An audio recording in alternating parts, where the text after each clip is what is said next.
Dalisan niya yan. Dadalisan niya yan. Hindi kasya eh. Dadalisan niya yan.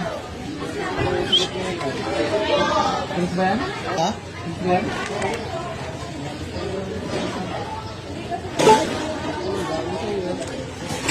Bayaran yun ah.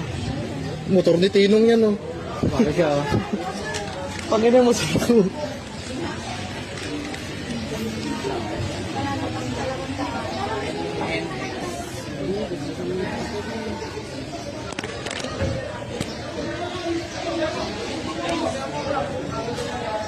Ang ina, tatapon niya.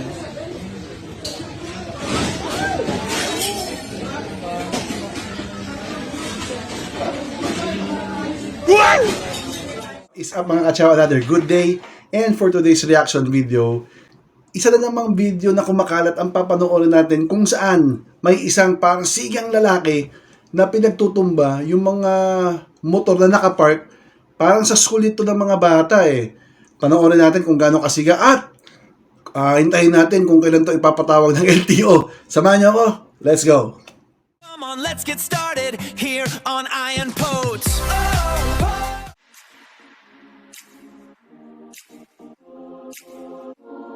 Okay mga kachaw, ito na yung video. Sabay-sabay natin panoorin.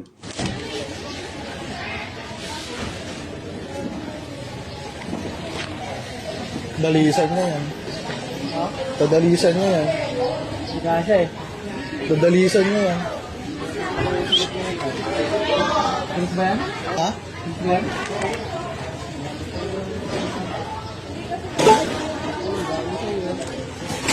Bayaran yun ah. Motor ni Tinong yan, oh. Bakit siya oh. Pangina mo sa ito.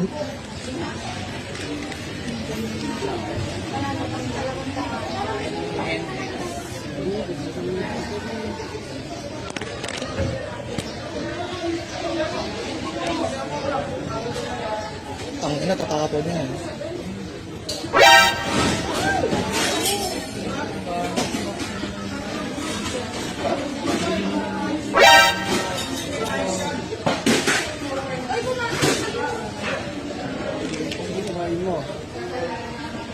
Pwede reklamo yan.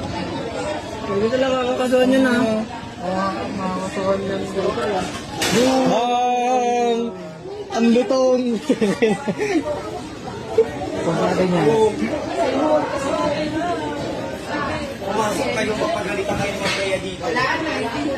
Wait lang kasi ah. Wala. Meron kayo harap po. Aray, sarap yung mag. Saray ko po. Hindi yung MXI. Kunin mo nga yung motor, wait, ilipat mo na. Yung motor ni Ma'am Becca, tumbang.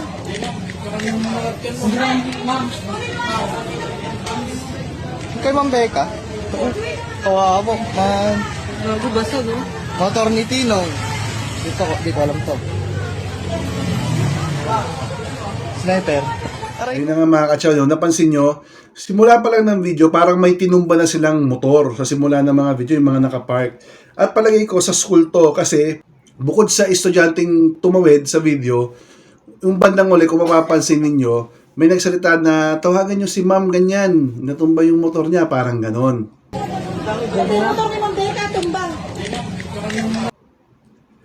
So, sino ba tong sigang lalaking ito na pinagtutumba yung motor imbis na kausapin yung guard na walang imik habang ginagawa niya yun? Nakapagtaka rin no, na yung gwardya wala man lang sinabi or ginawa habang tong sigang lalaki pinagtutumba yung motor. Siga sa lugar nila? Nako, manong siga. Baka intayin ka na naman namin, patawag sa LTO, tapos magmumukha ka na namang maamong tupa.